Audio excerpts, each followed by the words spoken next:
আহত হয়েছেন, ইয়া আল্লাহ তাদেরকে সুচিকিৎসার ব্যবস্থা তুমি করে দাও। ইয়া আল্লাহ শিফায়ে কামিলা আজিলা দাইমা নসিব করে দাও তুমি। ইয়া আল্লাহ তাদের পরিবারকে ধৈর্য ধারণ করার তৌফিক তুমি দিয়ে দাও। ইয়া আল্লাহ পাশাপাশি জুলাই বিপ্লবী বাচ্চাদের জন্য আমরা দোয়া করলাম, যারা মৃত্যুবরণ করেছে আল্লাহ তাআলা যেন তাদেরকে বেহেশত নসিব করেন, এবং যারা আজকে আহত হয়ে চিকিৎসাধীন আছেন তারা যেন অতি সত্বর রোগমুক্ত হয়ে এই আহত অবস্থা থেকে সুস্থ হয়ে আবার তাদের স্বাভাবিক জীবনে ফিরে আসতে পারে।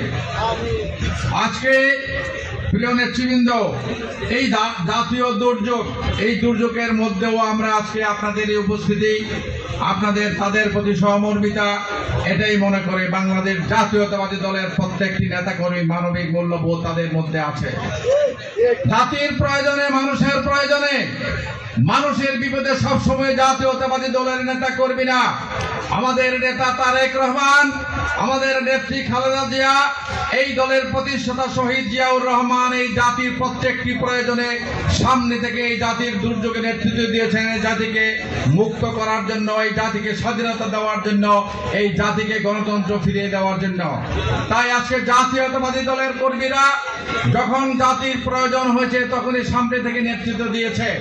আজকে তার সাথে সাথে আমরা এই বৈষম্য বিরোধী আন্দোলনে যারা নেতৃত্ব দিয়েছেন, আমাদের এখানে যারা আহত হয়েছেন, আহাদ জুয়েল সহ আরো অনেকেই আহত হয়েছেন, যাদেরকে আমরা হয়তো ভালোভাবে জানি না, চিনি না, তাদেরকে আজকে আমরা সম্মানের সহিত, ভালোবাসার সহিত তাদেরকে গ্রহণ করতে চাই, তাদেরকে আমরা সাধুবাদ জানাতে চাই তাদের সেই সাহসী ভূমিকার জন্য।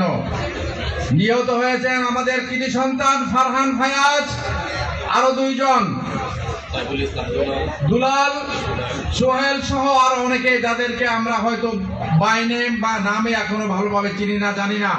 এই বাংলাদেশে আবু সাইদ, মুগ্ধ, এরকম অনেকেই নিহত হয়েছে, যারা আজকে ব্যাপকভাবে প্রচারিত একটি নাম হিসেবে তাদের নামটা আমরা ভালোভাবে জানি না।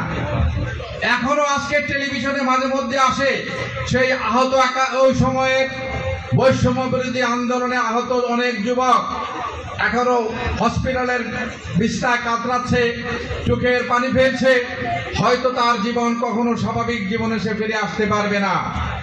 আমরা গণতন্ত্র ফিরে পেয়েছি, আমরা বৈষম্য বিরোধী আন্দোলনের মধ্য দিয়ে স্বৈরাচারকে বিদায় করতে পেরেছি, কিন্তু যারা আজকে পঙ্গু হয়ে জীবনের এই কষ্টটাকে নিয়ে অনেক দিন বেঁচে থাকবে, তাদের সেই কষ্ট কিভাবে দূর হবে? দূর হওয়ার একটাই উপায় আছে, যদি এই দেশকে আমরা সত্যিকার গণতন্ত্র দিতে পারি, সত্যিকার সুবিচার দিতে পারি, মানুষের অর্থনৈতিক মুক্তি দিতে পারি, তাহলেই তাদের জীবনদান, তাদের পঙ্গুত্ব বরণ সার্থক হবে, সবল হবে।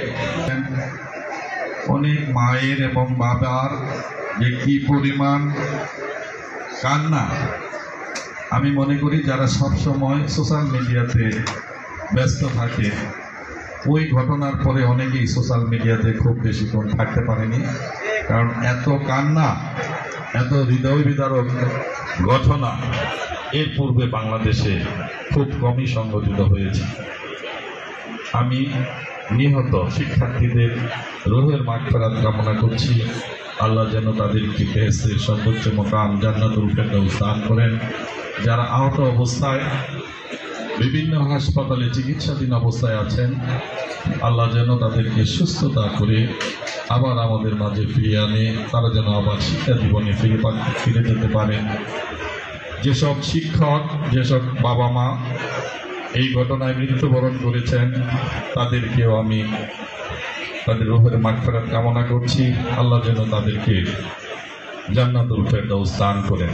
আমরা আজকে যে দলটি করছি, সর্বোপরি আমাদের দলটা হলো কি বিএনপি, এর প্রতিষ্ঠাতা শহীদ প্রেসিডেন্ট জিয়াউর রহমান। আপনারা একটা জিনিস লক্ষ্য করবেন, শহীদ প্রেসিডেন্ট জিয়াউর রহমান যখন এই দলটি গঠন করেন, গঠন করার পর 19 দফা কর্মসূচি একটা ঘোষণা করেছিলেন এই দেশের জন্য। শহীদ প্রেসিডেন্ট জিয়াউর রহমানের বদৌলতেই এই স্বৈরাচার শেখ হাসিনা এই বাংলাদেশে আসতে পেরেছিল। আসার পরে আমরা কি দেখেছি? আসার পরে আজকে এই মাইলস্টোন কলেজে যে